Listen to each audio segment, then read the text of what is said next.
Before we begin the episode, I would like to thank our sponsor, Field Queens, an Irish-owned GAA and leisurewear brand created by two intercounty players, Una White and Orla Duff. The girls have put aside their intercounty rivalries to create Ireland's first ever GAA glove specifically designed and tailored fit to the female hand. Field Queens are empowering future generations and offer a 15% team discount on gloves and are proud to be stocked in 10 stores nationwide. Having only started this venture in 2021, they have steadily grown their product line to include their original Empower gloves, bobble hats, snoods and water bottles. They've also just announced their brand new blackout glove, which are now available to buy on their website fieldqueens.ie. You can find out more information on their social media at Field Queens, which will be linked in the description box below.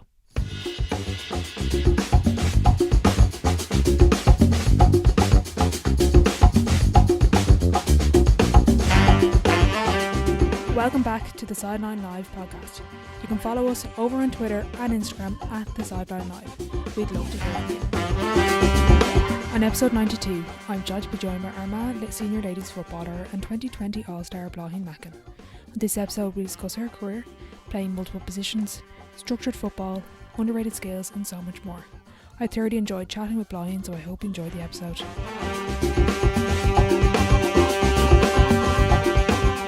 Hi Blaithin, thanks a million for joining me on the podcast. No bother, nice to be here. Before we get into everything, would you mind giving a quick 30-second intro to listeners who might not know who you are? Yeah, I'm Blaithin Mackin, current footballer for Armagh ladies, and Ciaran O'Neill's in Camla is my club. Very good. There's 4 years involved in intercounty setups. What's in the water down in your house? Oh God, not the might be stronger than water. Yeah, there are 4 of us at the minute, and then 2 older sisters as well. So very good for you. Yeah, for you starting out, who were the big influences? Obviously, your older siblings, but who kind of put the ball in their hands? And obviously, were your parents heavily involved in sport? Yeah, well, my dad this is where his home village, like, so his club has always been Ciaran O'Neill's, and he's heavily involved in our club. He was the chairman for a few years and stuff. And mummy wouldn't have been involved as Gaelic as much in her youth, but she slowly got into it then once she started going out with daddy, I think. And she's always sort of been into sport as well and quite athletic and stuff like that. But yeah, so both of them sort of have been pushing us on in all sports. Like they would have pushed us on in soccer and Gaelic and everything, like, you know, so it just happened to be that we all fell in love with Gaelic more so. That's something I've noticed with yourself and Aimee. Your games are very, I can tell there's a bit of soccer influence there. How important is it to play multiple sports growing up and not specialise early from your perspective as a player? I think it's the best thing for kids. Any parents or that I'm speaking, I'm like, get them into everything. You know, it's the best thing for them. You learn skills, and it's the same even with younger players that I notice that maybe play soccer or netball or, you know, stuff like that. There, any other sport really, you can sort of sense to just bring a different dimension then into the sport. So, like the netball players, they bring in the traits that they're learning netball into Gaelic, and it's the same with soccer players. Sometimes soccer players can bring a wee bit of skill or like flair into their Gaelic game, and you've seen it with men's players as well, like down through the years. So yeah, I would always definitely promote it and do it as long as you can. Like obviously there definitely comes a point where it's not sort of viable, just because once you get older, it's not possible to give 100% to everything, and that was the way it worked for us. But as long as you can, keep it up, because it all crosses over and it all helps out with the other sports. Mm-hmm. What stood out for Gaelic football for you then? Why did you commit to Gaelic football? I think it was sort of the club plays a big part in that. Like your club is your family, it's your village, it's all of that sort of thing. So you don't find that as much sort of in soccer, or well, I didn't find it as much in soccer, like anyways.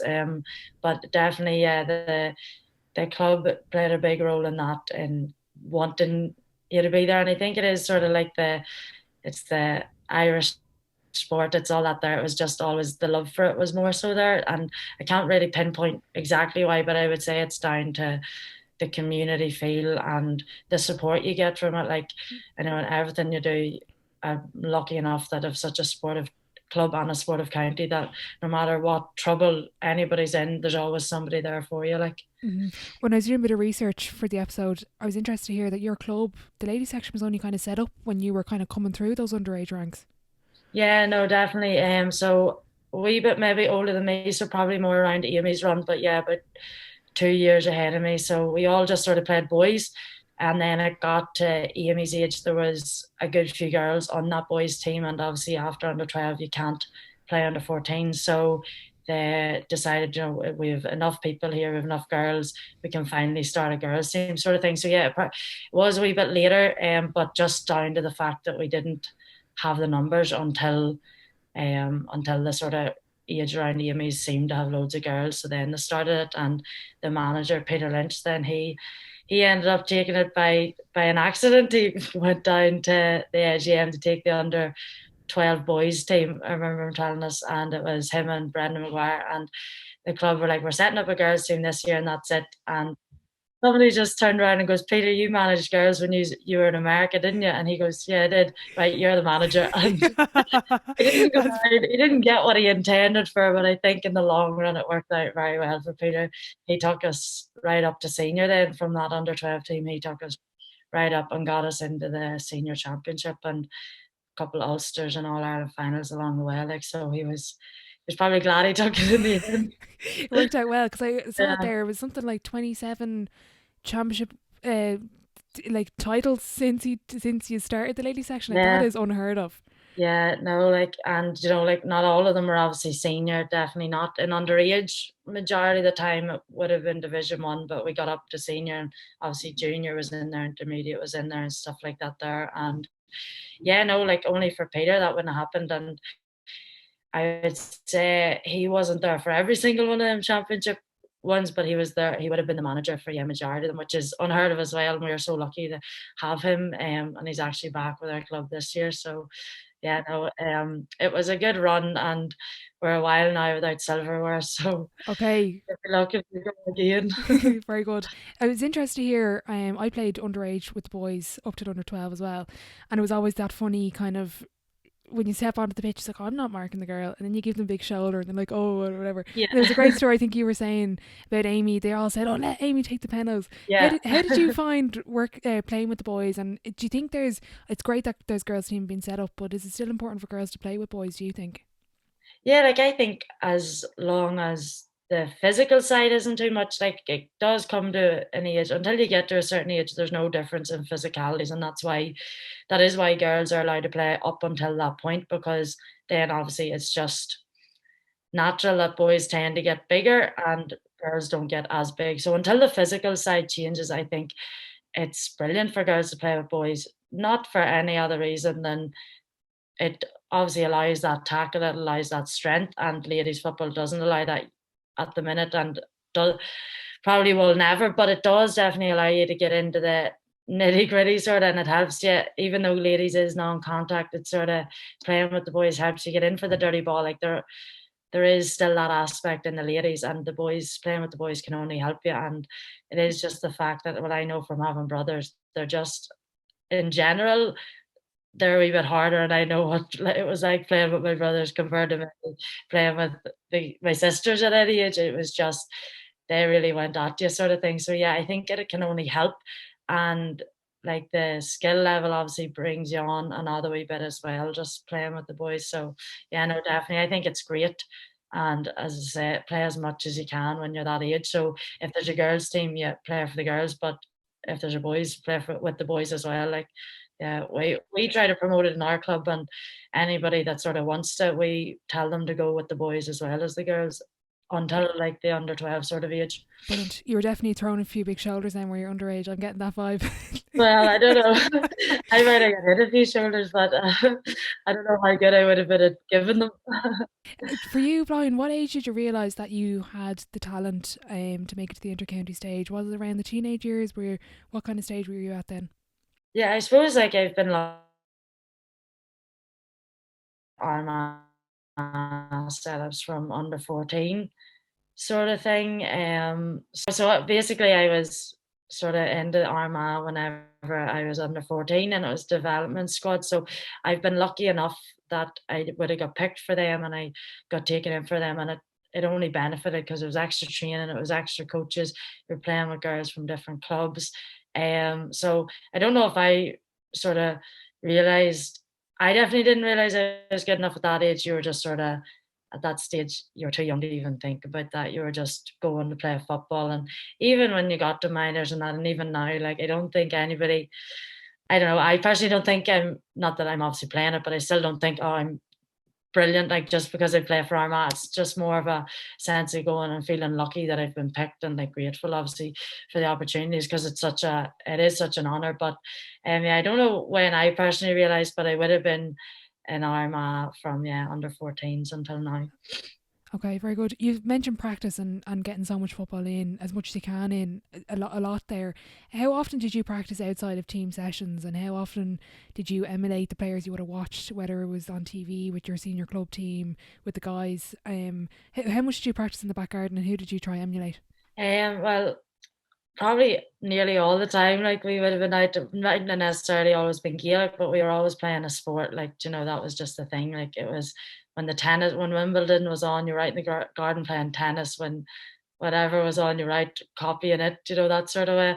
The Olympics, you would have been out trying to do everything, that sort of way.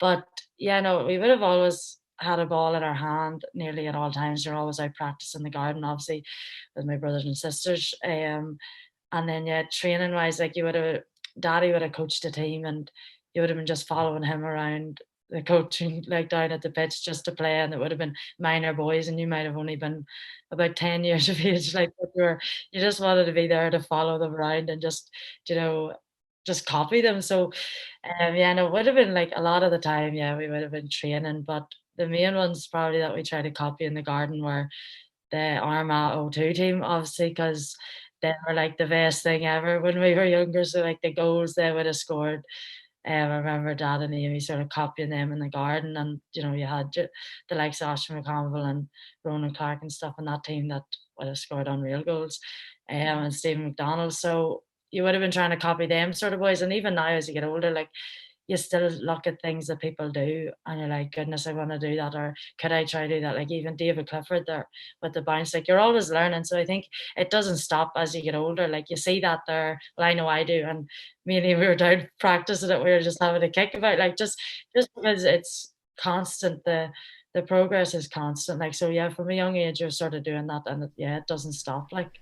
Brilliant. Yeah, what I love about yourself and Amy's game, and there's a particular bunch of players I love watching in the ladies' game, is they have this flair. Do you think we're losing that a little bit in Gaelic football through the men's and women's game? Is it becoming too structured? Are we losing that kind of flair off the cuff? Like, I know last year you went on this blistering solo run through the whole defence. Like, are we losing that kind of flair for the game? Is it becoming very structured from your point of view? What do you think? Yeah, I think, like, some people could, like, have that opinion, could understand how they have opinion, but I think the way the game is going, it is a lot about keeping possession, because if you have possession, the other team can't score, obviously. And I think it's not completely, like, I know when we're told it is about the percentages. So if you can do it and it's on, go for it.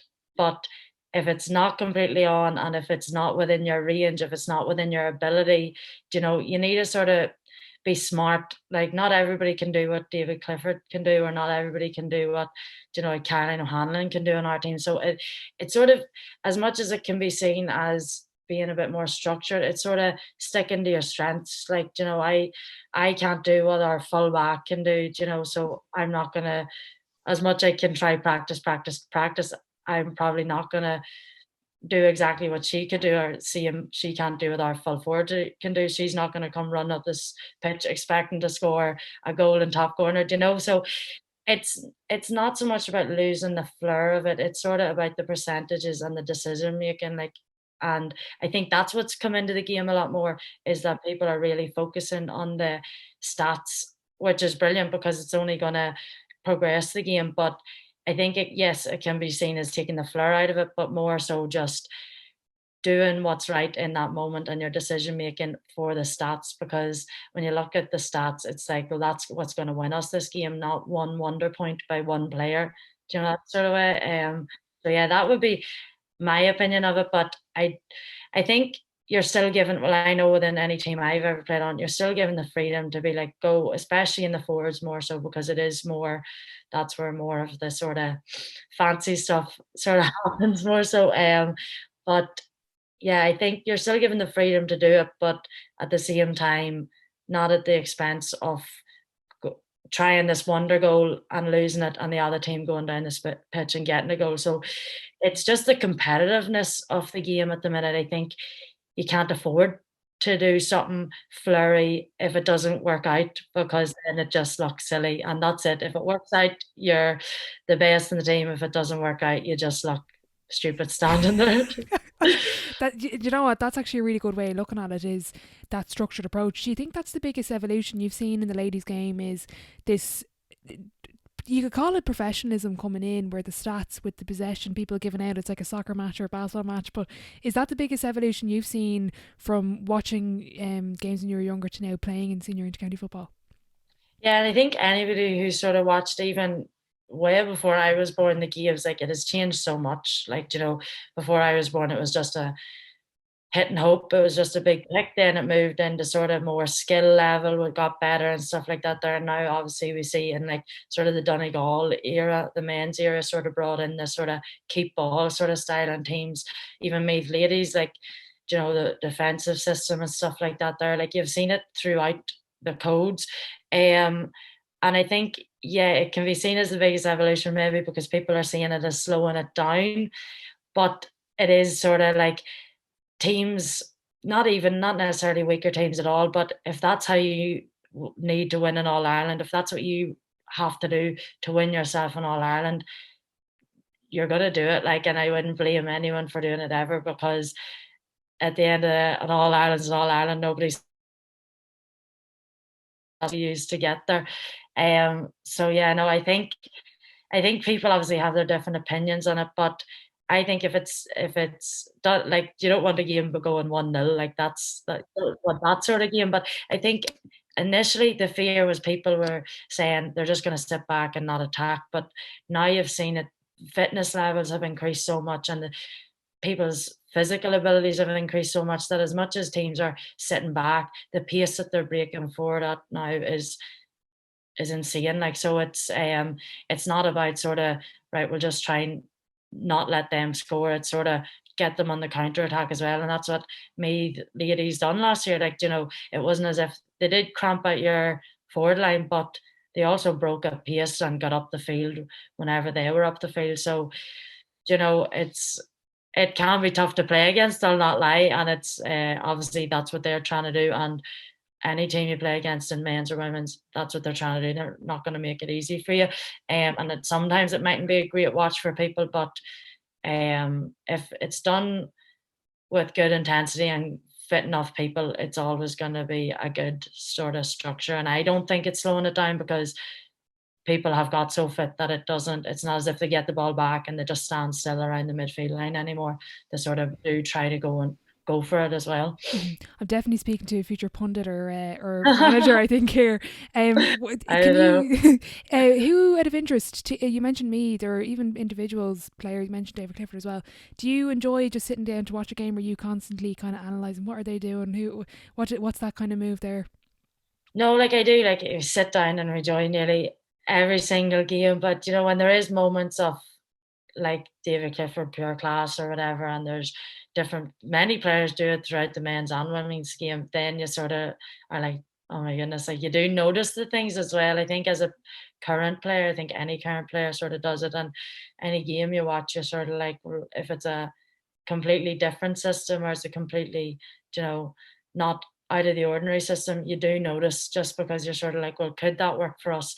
Do we need to do more of that? Like, is that what's affecting our game from progressing, sort of thing? So you do be looking at it constantly when you're watching football, as like, what are they doing? Maybe not that we're not doing or necessarily, but more, what are they doing that could make us better, sort of thing? Or if it's a particular player, what are they doing that could make me better, sort of thing?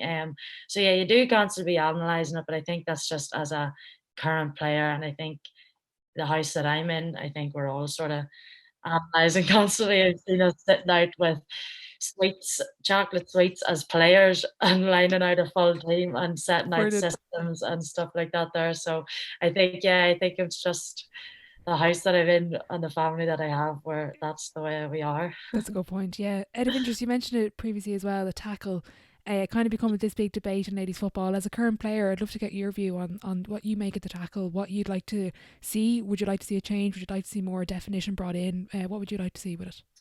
Yeah, I think it is a hard one because obviously in the ladies' game it's stated as non-contact, but obviously that's never really going to happen fully. No matter how you tackle somebody with the ball, you're going to contact them somehow. Um, so I think the way we're doing it, if you can do it perfectly, the way the rules fit, the tackle is sort of an easy tackle to do, sort of thing. I personally, with the strengths and the physical capabilities that ladies are starting to sort of form now, and the strength and conditioning side of it coming in way more, I think there should be a wee bit more of an allowance, because it's going to be a wee bit more hard hitting. It's going to be that there whenever the players themselves are sort of growing and building. And yeah, I think in the same sense, some rules could be a wee bit clearer. I think that's the same across the men's and women's. And obviously, different people have different interpretations for rules. So it is just about trying to get them more precise to make it life easier for the refs, because it's sometimes they are hard ones to call, in terms of like the one that's most difficult in the ladies game, I think, is the charging rule.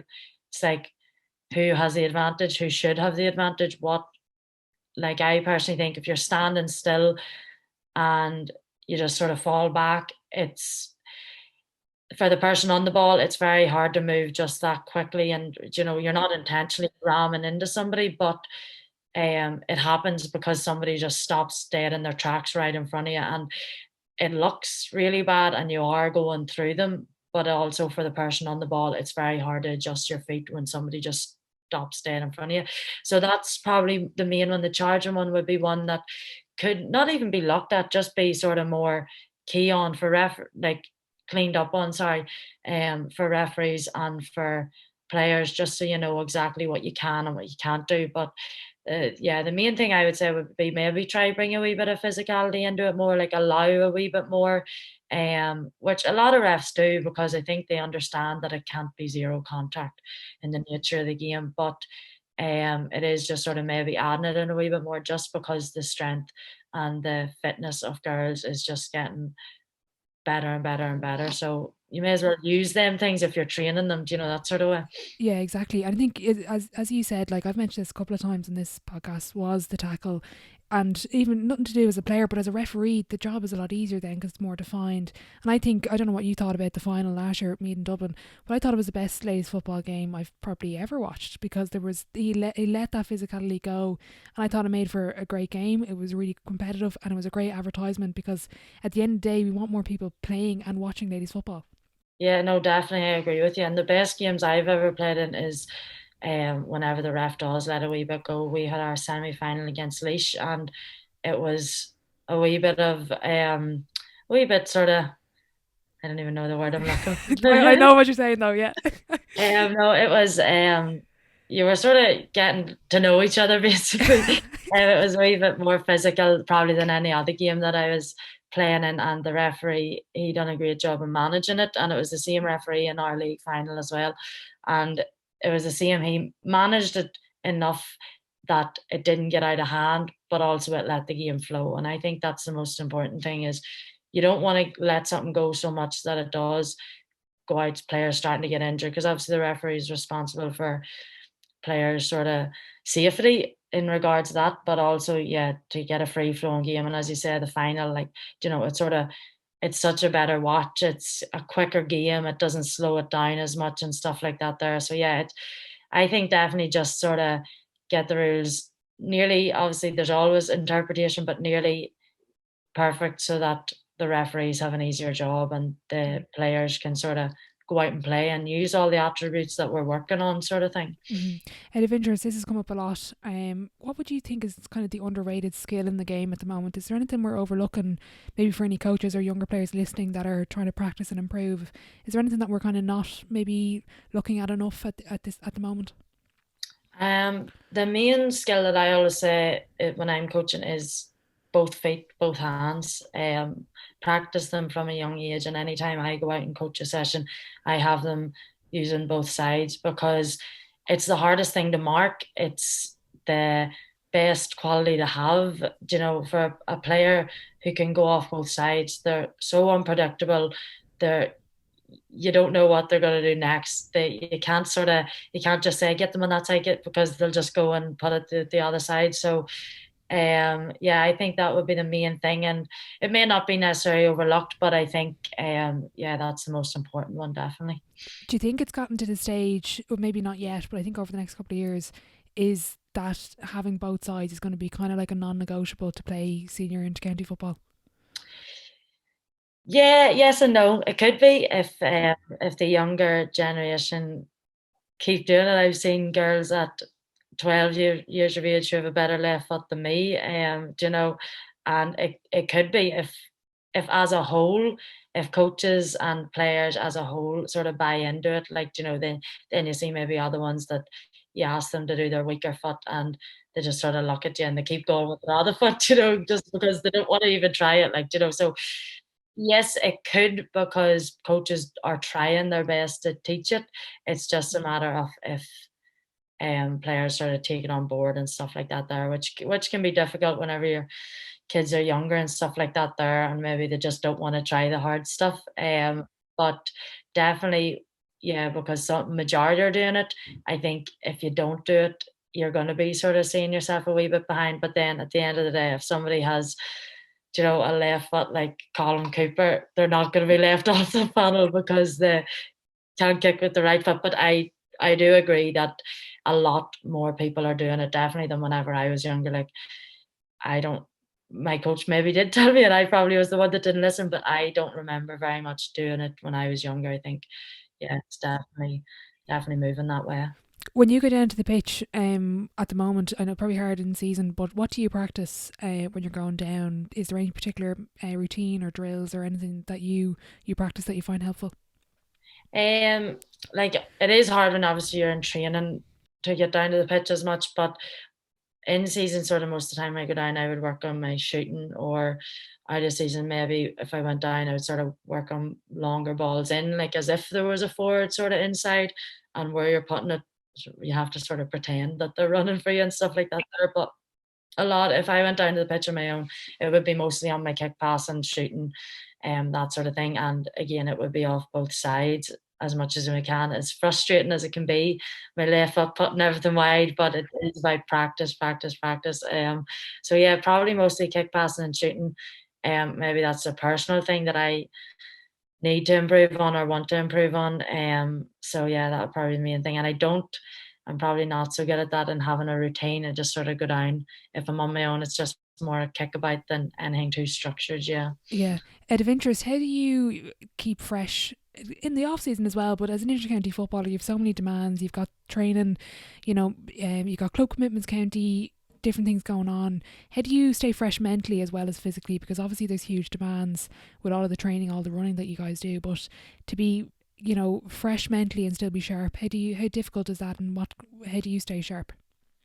I think a big thing for that is obviously you spend a lot of time training. You do, we're 3 nights a week and then 2 gym sessions. So that's 5 days a week where there's only 2 days there that you don't have something on. So in terms of keeping fresh mentally, I think is like getting away from it, like disconnecting yourself from it, sort of, which I think is a good thing.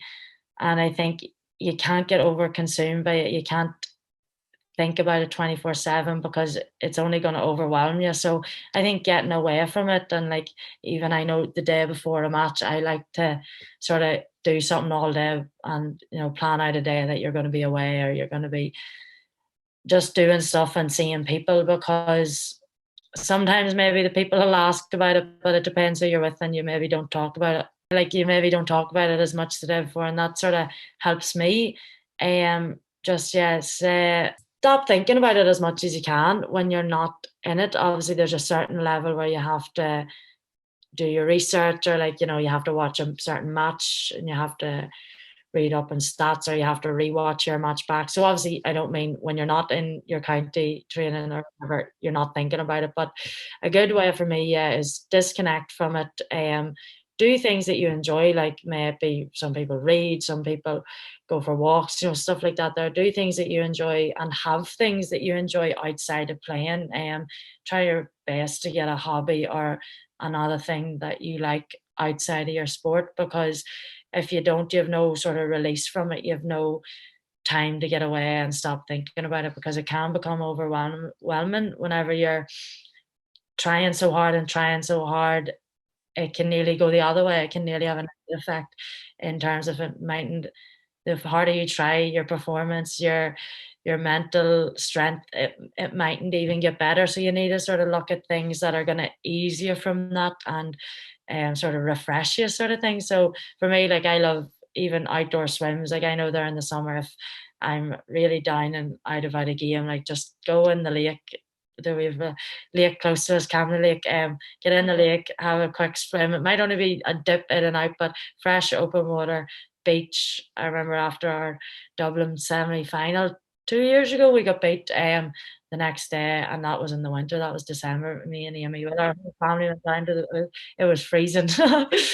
Our whole family were just going down to Carlingford for the day, sort of thing, anyways. But we took our stuff with us straight into the open water, and it just sort of de-stresses, gets the worries of football out of your mind, sort of thing. So yeah, if you have, the best thing to do is to have something that you enjoy that sort of relieves you from any stresses, because intercounty football, it can be stressful in a way, in terms of you mightn't always be performing at your best, you mightn't always be at 100%, but you need a sort of a way to retract yourself and sort of go again and be able to go again, because if you get too down about it, you're never gonna progress, sort of thing. Yeah. How do you find coming off the pitch and kind of having that no regrets kind of thing? And I've kind of put it in nearly air quotes, as in, I think it's someone said to me recently, it was Aoife McDermott, Irish senior rugby player, and she was like, "Oh, like, as a high performer, you never come off the pitch with no regrets."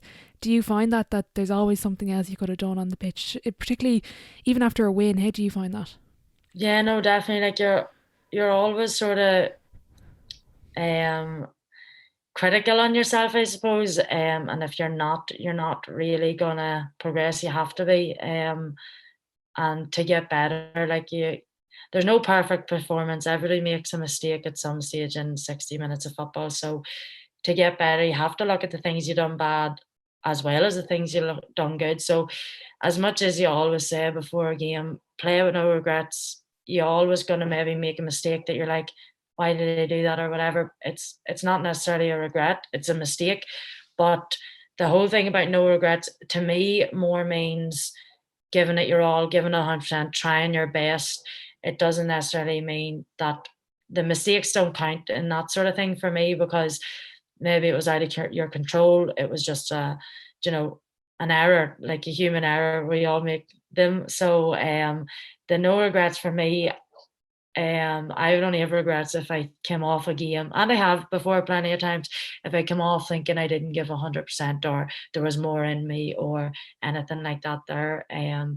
But yeah, in terms of mistakes, you're always going to be critical, and you're always going to overanalyze them and think, why did I do that, or what was I even thinking? There was a better option on. But yeah, I think that's just sort of constructive, more so than anything, because you can't just look at your matches and pick out all the good and think you're amazing. It doesn't help anyone, and it definitely doesn't make you better.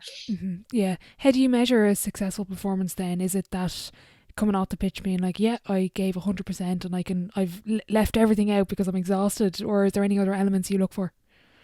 Yeah, no, definitely.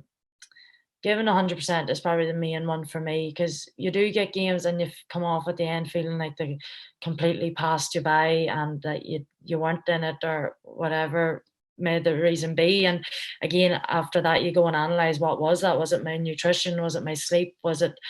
Did I not get myself geared up enough for this game, or whatever it may be? So for me, the main thing is the giving it your all. Like, and not that it has only happened a few times, but I've tried to make it only happen a few times. If I notice it in a game that I'm not fully there, you try to switch it around, and sometimes it happens, sometimes it doesn't. But the main thing for performance measure would be working hard, giving it your all, and did you do what your manager asked you to do?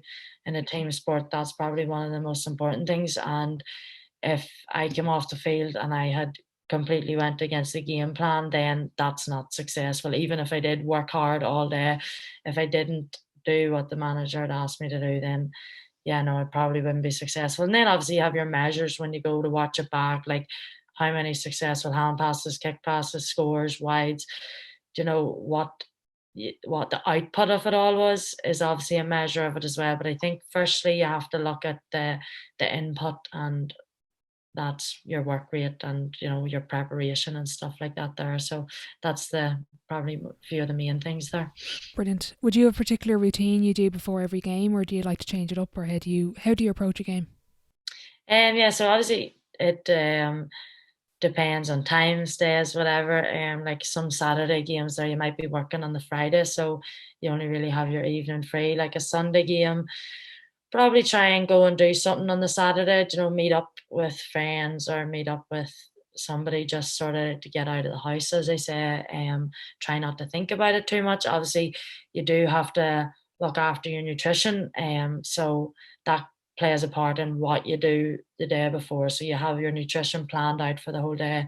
What times you're eating at, what you're eating, you have everything sort of pre-planned. So that affects or disrupts your day a wee bit, just in terms of you have to be eating at a certain time. But yeah, you work around that. And yeah, I would try to get away and maybe get out for a walk, just so you're not slumped on the couch all day. I know you have to rest and stuff like that there, but lying on the couch, I think, just makes you lethargic. Maybe not for some people, but I remember one game, for whatever reason, I had to lay on the couch majority of the day, and I remember that night going to the match, and I couldn't run really anywhere. I think I was only like 16, but I remember it stuck out to me because I was like, I'm never doing that again. Like, I felt like I couldn't move.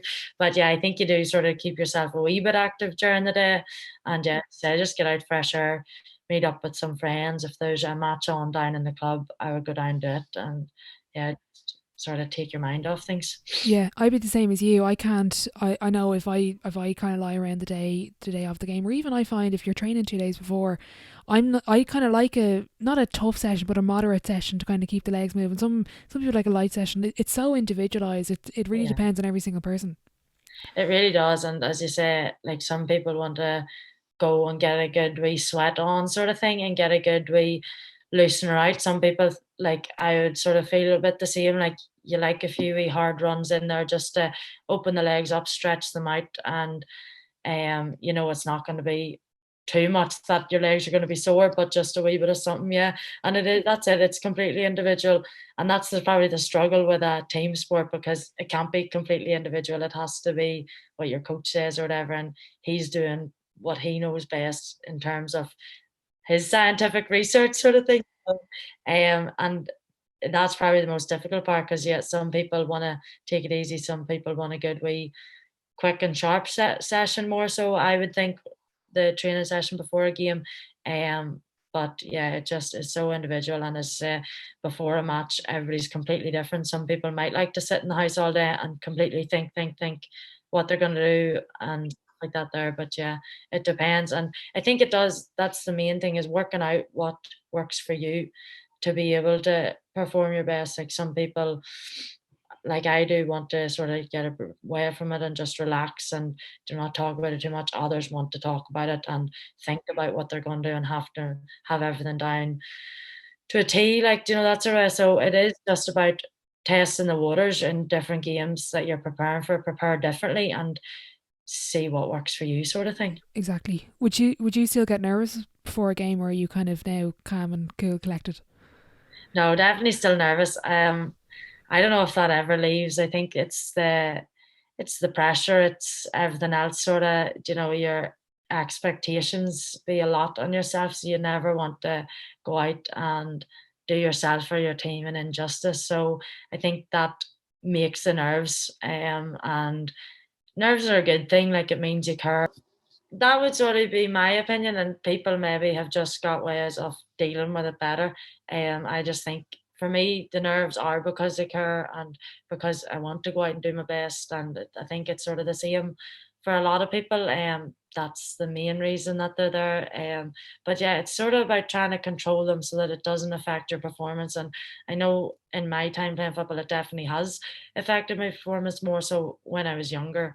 And it is just same as sort of the other things we're speaking about is trial and error. What works for you? What takes the nerves away? And what settles the nerves? Maybe doesn't take away, but what settles them so that it doesn't affect when you go out onto the pitch. And I think a big thing is sort of, for me anyways, is once you get the first touch on the ball, that's you. Not that the nerves are necessarily gone, but it's game on sort of thing. So yeah, it's just about getting your hands on the ball early and going from there. Yeah, exactly. That's something that came up in a very early episode with David Toner. He was saying that I think someone gave him advice. It was get the hand pass, get a ball first and hand pass it off, and just get your first touch in and your nerves will settle down. I know the result didn't go your way, but what was it like playing in Croke Park for the first time? Yeah, it was class. Like it's sort of the dream, isn't it? But yeah, as you said, the result didn't go the way, so it dampened the day a bit. But at the same time, you can't sort of underestimate the significance of going and playing there because it is such a big deal. And yeah, as much as the whole day wasn't a great day, it was a good thing to get to play in Croke Park because, as I said, and I think I said it to whenever my brothers were getting their first days out, like that's what you want to do. That's where you want to be. Like, and we're lucky to get the opportunity and I've got that far. Um, but yeah, it's definitely a different ball game in Croke Park. But it was amazing to be honest, and we're lucky we got a good wee bit of support out from Armagh and across the county. But it's just unfortunate the performance as a whole didn't follow on the day. But it's something to work on, and it's good that we've got there and it's done. Sort of the first ones out of the way, sort of thing. In Croke Park, anyways, and it only gives us more motivation to get back there, whether it be in another league final next year. But hopefully you'll be looking for an All Ireland final this year in the ideal world. Yeah, exactly. Out of interest, I've asked a couple of people this question. Are you more motivated by a setback, say for example losing a game, or by success? What is it for you? Um, that's a difficult one. I think probably by a loss. It's sort of different because I would say maybe by a loss because it's sort of get out to prove your point, like get out to show that's not the team that you are.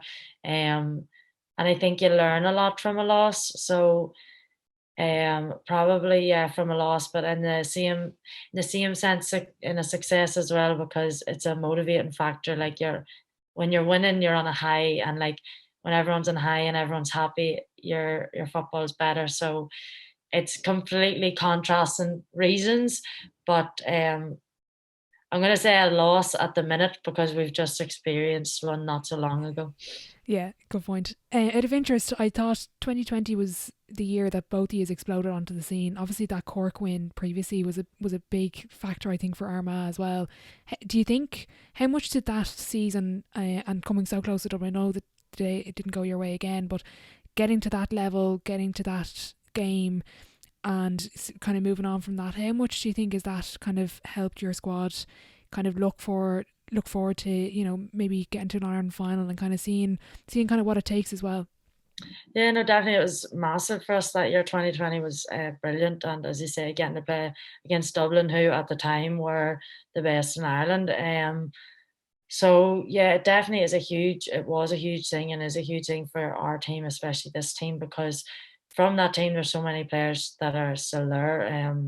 Trying to think, I would say everybody basically Wow. Okay. is still there. So like when you think that was 2 years ago, like there's maybe 19-year-olds playing then, like who are 21 now and stuff like that there. So like 2 years makes a big difference. And when you get experiences like that at such a young age, like maybe there was one or two 19-year-olds at the time, a couple of 20-year-olds, 21, to get them experiences against the top teams at such a young age is massive, like because you're learning from such a young age and it's a big deal.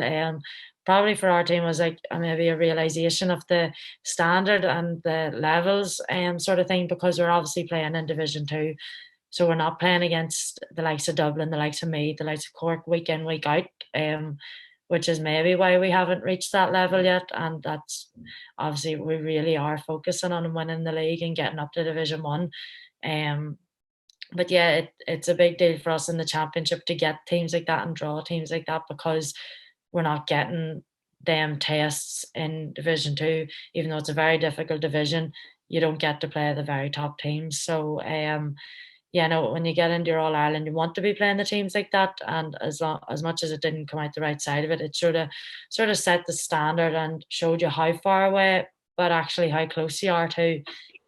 So it is definitely a big learning curve, and the same as last year with me, like we take a lot out of it, and every year you're learning. And we were beat by the 2 All Ireland champions the past 2 years in a row, and not by cricket scores. So it shows that we're not far away, but it also tells you the work that needs to be done. And when you sort of look back at the stats and watch back the games, if a couple of different things had gone a different way, or stuff, not in terms of referees, in terms of our decision making and stuff like that there, it could have been a completely turnaround, and it could have been a completely different season, that sort of way. But yeah, no, the experiences you get playing against the top teams is second to none, and it only sort of motivates the whole team. Out of interest, for someone like myself, or that hasn't played against Division 1 or Division 2 teams, do you think is the difference between the Division 2 and Division 1 teams? Is there anything that you can kind of put your finger on that just makes them that bit more elite? Probably the pace and the intensity, I would say. Like, I remember playing against Dublin that year, and particularly Dublin, was that you didn't get as much time on the ball. You weren't on the ball a split second, and everyone was around you like a rash sort of thing. And probably in the role that I had been playing, there was sort of certain times throughout the season that you did maybe get a bit of space around the middle, or somebody wasn't tackling you for a bit of time or whatever. And then you got to that game, and that was probably the difference. Definitely, like, you just didn't get a single second to make up your mind. You had to be thinking before you got the ball what you were going to do, because you were just going to be tackled straight away, and tackled hard. So yeah, probably the intensity. And then once you're in that, like, you have to match it, and you have to sort of do what they're doing, and sort of give it back to them in a sense. Like, you have to press them high, you have to be intense with them. So that's probably the main thing. And then the skill level as well is the other thing. There's no room for error in terms of breaking out for defence, or miss kick in the forward line sort of thing for a shot. There's no room for them errors when you're playing against Division 1, because they go down the field, they put it over the bar straight away, and that's basically 2 points lost because you've missed a point and they've scored a point. So it's a 2 point turnaround. Like, that is probably the main differences, is the intensity and the skill level. You don't get away with as much in terms of how hard they tackle you, and then you don't get away with any silly errors either. Good point. Out of interest then, what do you think is your best position? You obviously won an All-Star in 2020, and I think your position has always kind of moved around a little bit, but what do you see as your strongest or even most favourite position? Um, at the minute, I'm enjoying midfield, and I've always played midfield for my club, so it's probably my favourite position. But like, when I was minors, I was half back, and I was in half back for seniors for a while. And I think it definitely depends on the team. I'm just not quite good at one position, so they just had to move me where there was a space. No, like, I think it depends on the team. Like, and it depends what the manager wants you to do, or the role he wants you to do. Like, whenever I was half back for minors, it was an attacking half back. Tommy Coleman wanted me playing, so that was the role he wanted me to do. That's where he thought I could be strongest. That's where he wanted me as the team. But yeah, I'm enjoying midfield at the minute, and I think I prefer midfield just because I've probably played it more consistently for my club, than anything else. But in the county, I'm happy to get a jersey and do what needs to be done. If that means being in the half back, I'll be a half back. And it definitely makes it a wee bit difficult in terms of you're trying to adjust to a position, and then you might get changed. But I think that like, adaptability is good, because in any given game, maybe a yellow card, you have to go back. So I'm glad that I was put in those positions. And do you know what? One time I was playing full forward for Armagh. Oh, wow.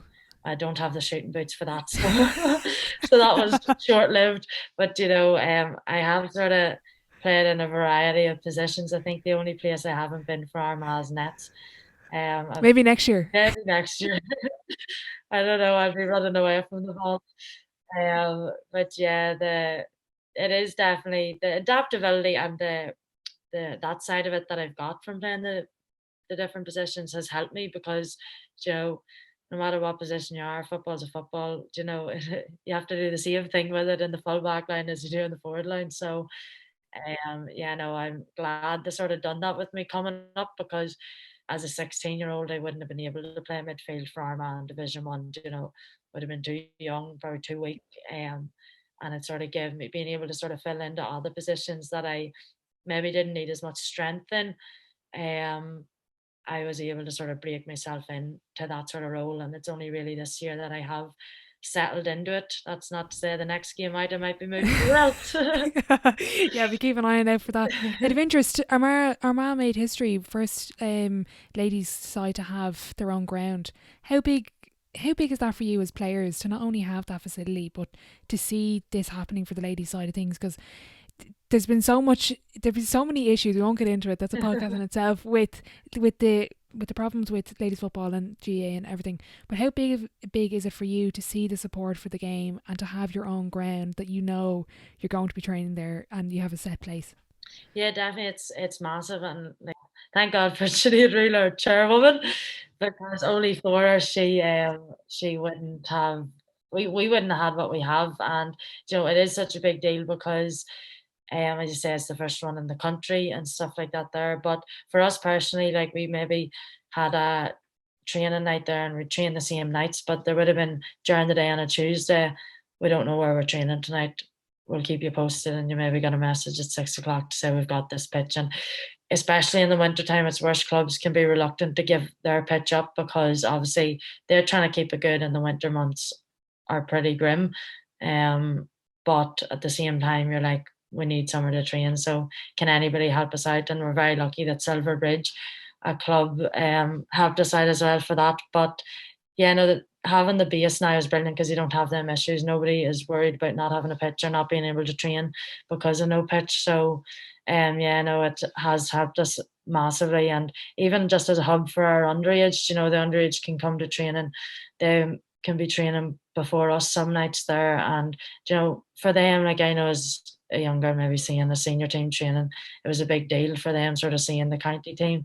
Senior county team is where they want to be. It's visualized for them. It's not just a photo on Facebook. They see us. Maybe it might only be once a month that we're in the same place at the same time, but it's good for the underage, and definitely would hope that it sort of pushes them on to be like, that's where I want to be, sort of thing. Brilliant. Yeah, it's all about seeing. It's like that saying, "Can see, can't be." It's Yeah. totally like for them to see you guys is amazing. If there's anyone listening that's kind of at that teenage age group, might be in younger teams under 14, 16 minor, is there a particular checklist without being too formal about what it takes to play intercounty football at the adult level? Um, Probably just like your work rate, and obviously your skills sort of progress as you get older, but more down to your work rate and your attitude, I think, is the big thing for adult county level. Um, the other things like skill and sort of decision making and stuff, they'll be trained as you get older. But the one thing that you have to sort of have from within is to work hard and a good attitude. There's going to be times coaches ask you to do things that you don't necessarily want to do, whether it be running or whether it be a system. But in my opinion, nearly any system can work if the whole team buys into it. If you have one person goes astray and does their own thing, it's impossible to work. Whereas any system that a manager at senior county level gives you should work and will work if everybody buys into it. So that's a sort of attitude thing, just about like not thinking you're bigger than the team, knowing that everything you do is for the team, sort of thing. And then yeah, work rate. If you have that internally, then they are two massive things that are very important for to be a senior intercounty player. Brilliant. Overall, throughout your career, who's been your toughest opponent so far? Um, Dublin probably, ladies, yeah. Is there any specific player that you've kind of battled with throughout the years, or? Um, Because of my positional changes, no. I kind of been moved. No, there's always a few players that you love to play against who are very tough. I remember Lindsay Davy in particular, like she was brilliant. Um, Definitely a good standard to get yourself to sort of thing. I remember her particularly, yeah. Yeah, she's pretty much a standout even now. Out of interest, throughout your whole career, I've asked a couple of people this question. What's been the biggest lesson you've learned from sport? To never give up, probably. Even when everything's down and out, or nearly meant to be down and out, like there's always a chance if you give it your all. Brilliant. Obviously, you still have a long career ahead of you. For the team, for yourself, what are the goals for this coming year and over the next couple of years with Armagh? No, take it match by match at the minute. Now that you're in full on in championship season, it's match for match. So the next one for us is the Ulster final, and who we play is yet to be known. But just focusing on performance and then hoping the result will follow. So that's the main thing for the rest of this season, taking it each game as it comes and focusing on that. But as an overall, like obviously we're pushing. A big one is the league. We want to push on further next year and hopefully win it. And then in the championship, again, I think it's sort of about progression. So we got to the semi-final the year before. We sort of dipped last year. It was quarter-final knockout. Next year, you want to try and keep getting better than you did the previous year, in terms of performance levels, in terms of results, in terms of everything. So probably pushing on from that, you'll be looking at a semi-final final spot. And, obviously the main goal is to win an All-Ireland in the coming years, hopefully. Brilliant. I'm going to move on to the Sideline 7. You've been so generous with your time. It's the same 7 questions at the end of every episode. Question 1, what is your favourite quote? Get up, you can be sore in the morning. Oh, brilliant. Who said that one? John Rafferty from St Paul's School. Okay, very good. Question 2, what's the best sporting event you've been to? And you can pick one as a fan and one as a player. Probably the All-Ireland final. The men's is probably and the ladies as well. The 2 days are amazing, like, for me. Brilliant. Question 3, what's been the biggest setback or challenge so far in your career and how did you react to it? Probably the first time I didn't start in a championship match for Armagh, because of an injury a wee bit, but I was back fit and just due to not training enough probably before I didn't start. But reacting to it, it was just sort of whenever I did get the chance to come on the field to sort of prove that you want your position back. Brilliant. Kind of on the flip side then, what's been your biggest achievement on or off the pitch so far? On the pitch would probably be the Ulster title with Armagh. Was a big one, last year's one, and then the Ulster and All-Ireland run that we got on with our club. It was massive for us in 2016 at intermediate level, and then probably off the field, just the school side of things, a degree and a master's was a big achievement for me. Fantastic. Looking back, what advice would you give your 18-year-old self? To just not stress out. It'll all work out and you do you. That's it. Who would be your dream dinner guest and why? You can open up the table to a few people if you want. Probably get Adele. I love Adele, and she seems like good crack, so she could be singing and providing a bit of the entertainment. In terms of footballer, Messi, probably Messi. I enjoy watching him, and then Gaelic footballer, probably one of the Armagh too players. Yeah, are you cooking? Are you getting a takeaway? What are you thinking? Takeaway, definitely. What's your go-to? And in the off season now, if anyone listening. Pizza, always pizza. Brilliant. Final question before I let you go. If your life was a book, what chapter would this be called? Figuring it out. Figuring it out. Brilliant. Blaithin, thanks so much for coming on the podcast. I want to wish you the best of luck with everything with the upcoming season and beyond. And thanks again. No bother. Thanks for having me. A massive thank you to Blaithin for joining me on the podcast today. I thoroughly enjoyed our chat and I hope you got something from it. I'll be sure to leave our social media links in the description box below, and I just want to wish you the very best of luck with the rest of the championship.